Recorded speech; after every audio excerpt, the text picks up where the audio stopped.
E o relatório, o maior fake news, porque o relator acusa sem provas e ancora as suas acusações em narrativas, servindo ao jogo pré-eleitoral. Um outro aspecto, a CPI não apurou fatos, não buscou evidências, ela escolheu adversários políticos e os atacou impiedosamente. Quem assistiu os trabalhos da CPI nos últimos 6 meses teve a impressão de que no Brasil só existe no Sistema Único de Saúde o Ministério da Saúde, o governo federal. Parece não existir a saúde municipal nem a saúde estadual. O sistema tripartite do SUS se revelou inexistente no âmbito desta CPI.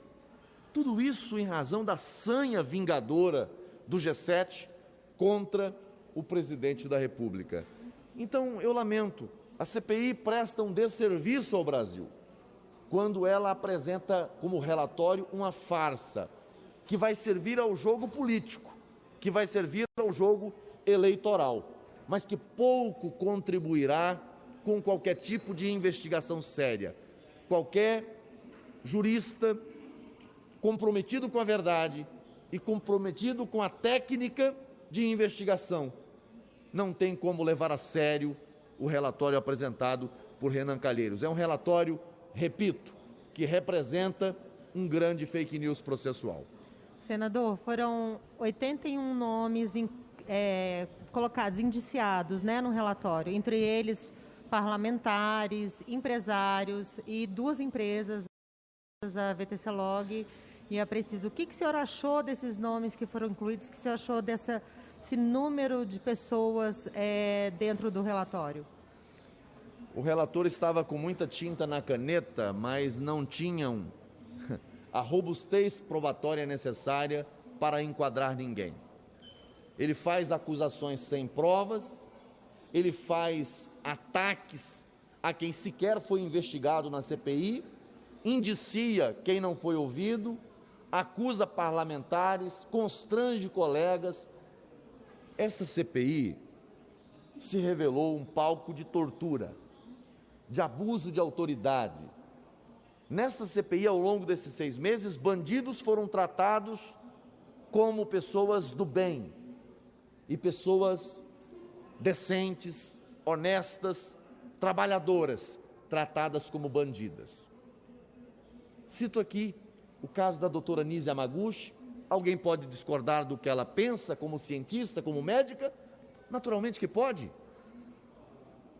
Mas ela era merecedora do distrato, do constrangimento, da tortura, da maledicência que cometeram com ela aqui? Não. Empresários como Luciano Hang, convocados a essa CPI, um trabalhador, um gerador de empregos, um brasileiro, mas aqui fizeram dele um espetáculo circense. Então, essa CPI é uma inversão de valores. Essa CPI é uma inversão de valores, porque ela pega os bandidos e coloca no palco, e pega as pessoas decentes, de bem, e coloca como acusadas, como criminosas. O brasileiro sério não consegue entender isso. O brasileiro que acorda cedo, trabalha muito e dorme tarde, não consegue entender a lógica da CPI da pandemia, porque é uma lógica invertida, porque é uma lógica perversa, porque é uma lógica que ofende a inteligência das pessoas. Não dá para entender como é que a CPI, que nasceu para investigar o que aconteceu na pandemia, disse não à investigação do Consórcio Nordeste. Que pacto é esse? Pacto com o crime, pacto com os criminosos, diante das evidências de conluio, de organização criminosa, de fraude à licitação, de pacto pela propinagem. A CPI disse não à investigação do Consórcio Nordeste. Alguém considera o trabalho dessa CPI sério? Não dá. Não dá. Aí fica aqui rodando em círculo o tempo todo. Aí no final vai acusar o senador da República, o senador Reising. Podem discordar do Reising, não tem problema. Mas ele esteve desde o primeiro dia desta CPI, no começo como suplente, depois como titular, todos os dias, defendendo aquilo que ele acredita. Ora, para o que serve um parlamentar, um deputado federal, um senador da República, se ele não tiver liberdade para defender o que pensa, para vocalizar aquilo que ele acredita?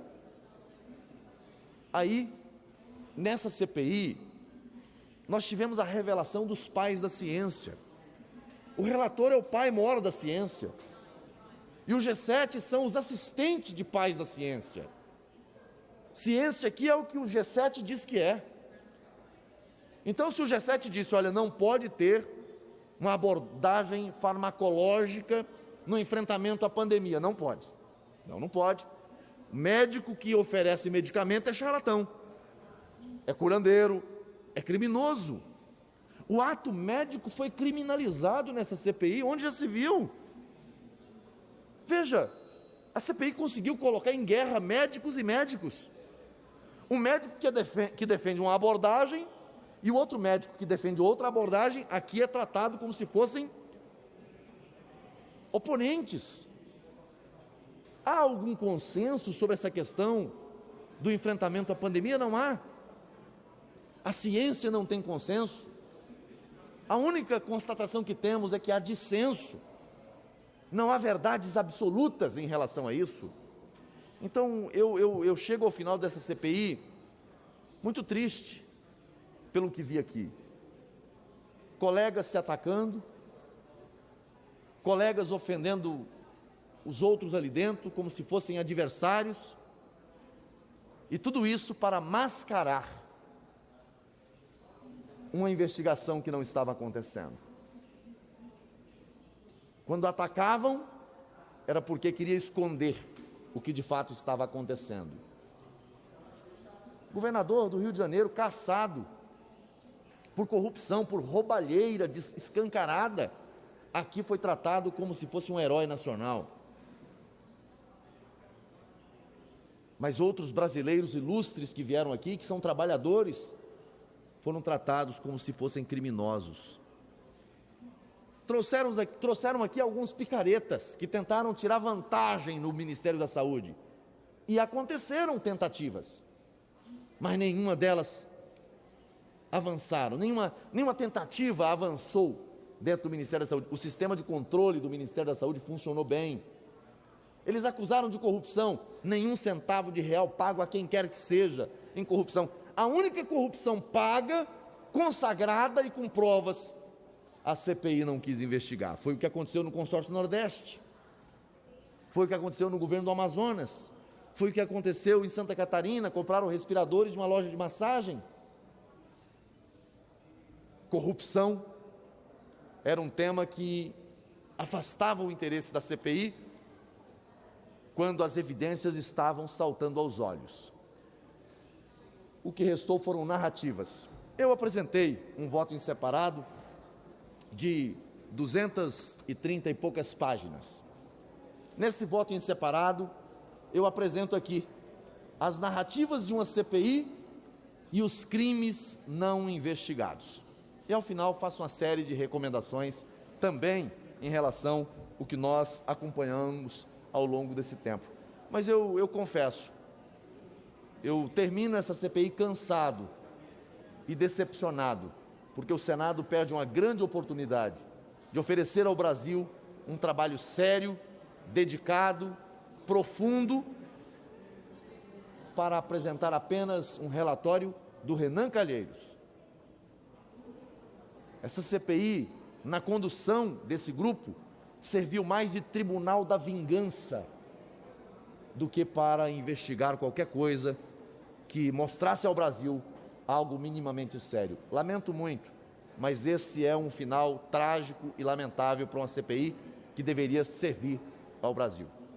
Senador, em relação ao caso do senador Reis, que o relator, senador Renan Calheiros, acatou o pedido do senador Alessandro para que ele entre no rol dos indiciados. O que o senhor achou em relação a isso? Olha, eu lamento, o senador Alessandro provocou o presidente algumas vezes para enquadrar o senador Reisen como investigado. Depois, hoje o senador Alessandro pede ao relator que indicie o senador Reisen. Eu não vi o senador Alessandro Vieira fazer esse mesmo apelo para indiciamento do senhor Carlos Gabas, que é do Consórcio Nordeste, que inclusive representa o Estado que ele representa nesse Senado Federal. Vi fazer um apelo para enquadrar um senador da República que na CPI, concordando ou discordando com ele, sempre defendeu suas posições, sempre defendeu suas teses. E por mais que alguém discorde, é direito dele defender. Então eu lamento que o relator tenha cedido a esse apelo e lamento também que o senador autor desse pedido de indiciamento do senador Reisen não tenha tido a coragem, a decência de solicitar o indiciamento do senhor Carlos Gabas, do Consórcio Nordeste. Porque aquele sim cometeu crime. Qual o crime do senador Reisen?